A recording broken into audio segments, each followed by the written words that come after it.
Hey friends, welcome to our Midweek Moment. Pastor Nicole here. So glad you clicked on. This week we started our new sermon series, Horrifying: How to Be in Community with People Across the Aisle. And we talked this week about unity and the importance of working together and how we can look beyond political differences and see that we are in this together because we love Jesus and we are working towards the common goal of building God's kingdom.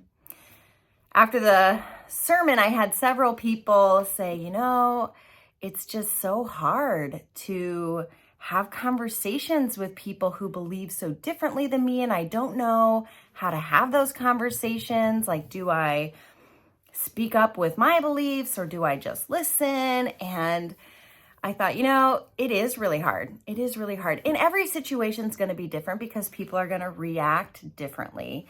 But I want to share a little bit with you about something that has worked well for me.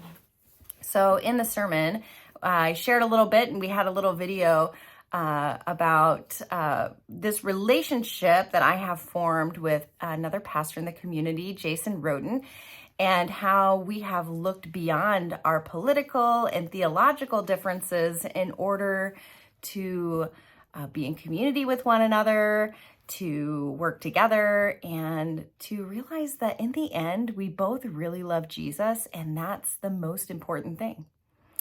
And one of the things that we did in our building of our relationship was that we looked to what we had in common.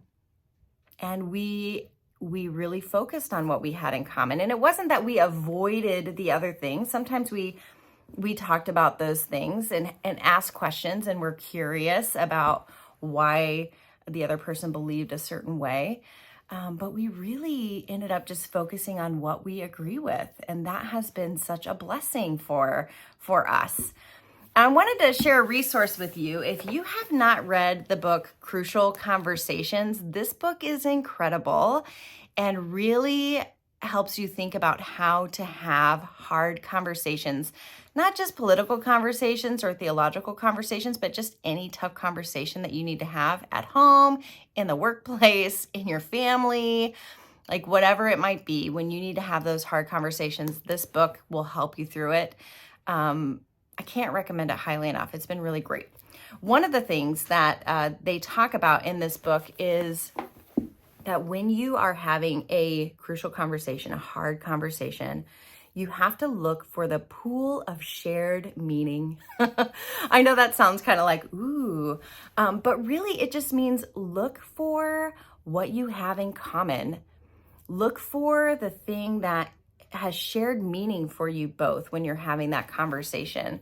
So for Jason and I, the pool of shared meaning is that we love Jesus, that we are called to serve the Germantown Hills and, surrounding area, and that we are called to do that as pastors in this community. That's our pool of shared meaning. That's our common thread. That's our connecting point. And so no matter how hard the conversation might get or how far apart we might be on an issue, we can still remember, right, we have this pool of shared meaning and we love Jesus and we're serving this community together. And how can we come around that pool and kind of reframe the conversation from that point of view?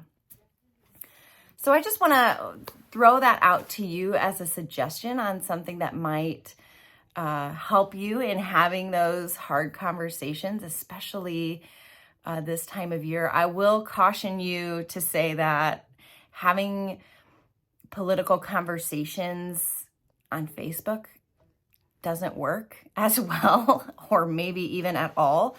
It doesn't work as well as having those conversations in person. And so, when we see people posting political memes or political statements on Facebook, instead of getting into their comments and being like, hey, I just don't think that this is, that's not going to help. But if you say, hey, I'd like to hear more about this and have a conversation with you about it. Can we meet up for a cup of coffee sometime, or a phone call, or a Zoom meeting, or whatever it might be?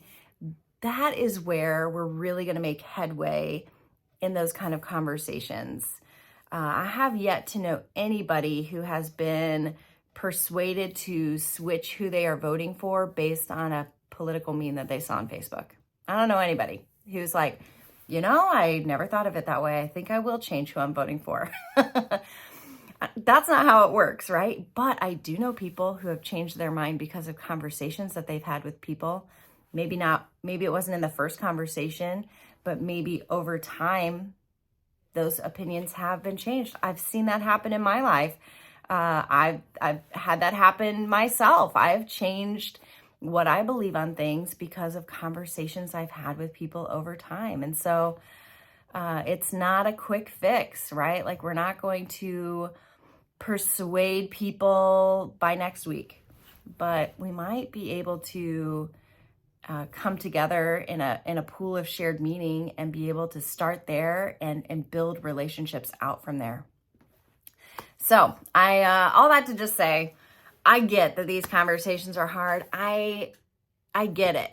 Trust me, I have people in my life from all over the political spectrum, people in the church from all over the political spectrum. And that's okay. Like, we don't all have to agree to be in community and to be in relationship with one another.